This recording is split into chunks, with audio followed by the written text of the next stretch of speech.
What happens when one of your trading partners is cheating? We'll talk about that in this edition of Tune In. Hi, folks. Thanks for tuning in. Here's your host, Representative Rick Crawford. And we are back for another edition of Tune In. I am your host and your representative, Rick Crawford. Glad you could be with us. We're talking about cheating trading partners on this edition of Tune In. As we know from the news this week, U.S. Trade Representative Michael Froman announced that the United States would be challenging China and the World Trade Organization because of China's high corn, rice, and wheat subsidies. Before we get into all that, I need to give you a little more background on how these countries organize into organizations for trade. There are basically three types of agreements that countries can enter into with each other. One of them is a bilateral trade agreement. Probably the most recent example of a bilateral trade agreement for us would be our agreement with South Korea. They're the simplest. Bilateral free trade agreements, or FTAs as they're called. They only involve two parties. They're easier to negotiate, much more efficient. We'll talk about that in a minute because I think that's probably the preferred method, really, if you want to make sure that people are playing by the rules and you're able to ensure that they're playing by the rules. The second type is a regional agreement. You might hear a lot about these. These regional agreements involve a group of countries, sometimes referred to as a bloc, within a geographic region. One of the most, noted regional agreements would be NAFTA, North American Free Trade Agreement. Involves, obviously, Mexico, the United States, and Canada. It's an example of a regional agreement, as is one that is currently under consideration, and that is the Trans-Pacific Partnership. That involves multiple nations in the Pacific Rim, I think around 13 nations. Pretty big, pretty cumbersome. The final type of agreement is a multilateral trade agreement, such as the types that the WTO puts together, the World Trade Organization. It is by far the largest type of agreement since the WTO has 164 member countries. The overriding purpose of those agreements is to essentially help trade flow as freely as possible. So as long as there are no undesirable side effects, because trade is important for economic development and the well-being of those nations involved and really for the global economy.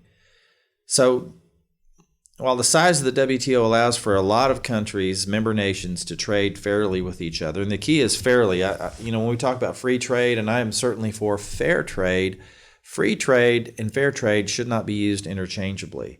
They're not necessarily the same thing. The sheer size of the WTO, the 164 member organization, also makes governing and enforcing rules hard to do, particularly if countries hide their actions and fail to report their economic activity, which is what happens frequently with China. That's the problem that we're seeing right now.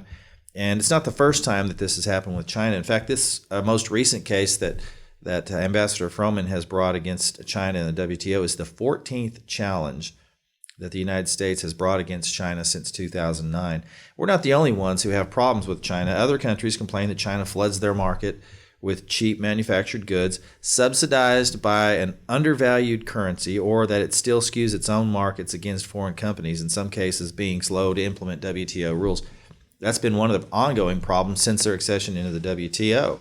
In the most recent challenge brought up by the United States, Beijing spent nearly $100 billion more than allowed under WTO rules on market price supports for those agricultural products in 2015.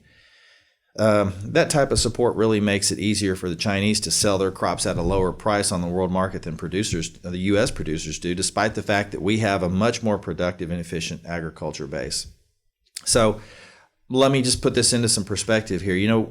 A lot of folks really, they have a misunderstanding about what we do here in the United States with respect to supporting agriculture. But you can see the case that I've laid out here is that we do subsidize agriculture to a certain extent. Our U.S. farmers are essentially pass-through entities, the benefit being the U.S. consumer, and how that benefit manifests itself is in a lower price of food, a safer and more abundant food supply.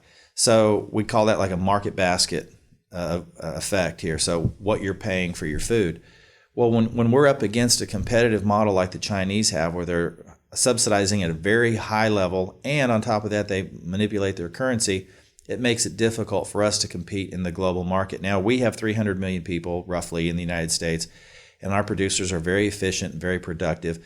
No problem, we can feed ourselves, but we have a lot of commodities that we want to sell on the global marketplace. And if we can have a level playing field, U.S. producers are in a really good shape because we have a abundant, ready, safe, stable food supply, and we can compete, no question about it. The problem is that we have a disadvantage because other countries, particularly China, but not exclusively China, tend to cheat on these agreements.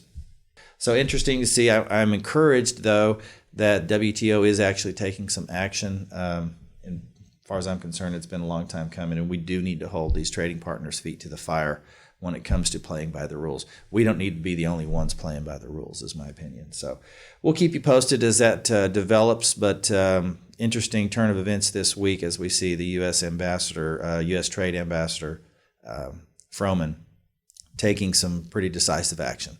So that's going to do it. As always, we want to encourage your feedback. You can reach us at Tune-In AR1, at Tune-In AR1, and be sure to include your name and hometown so we can properly attribute your comments. Hit us up on Facebook. You can get on our website, crawford.house.gov. Lots of ways to reach us. We do want to hear from you. Until the next one, here's a look at this week's Vote Check. Thanks for being with us.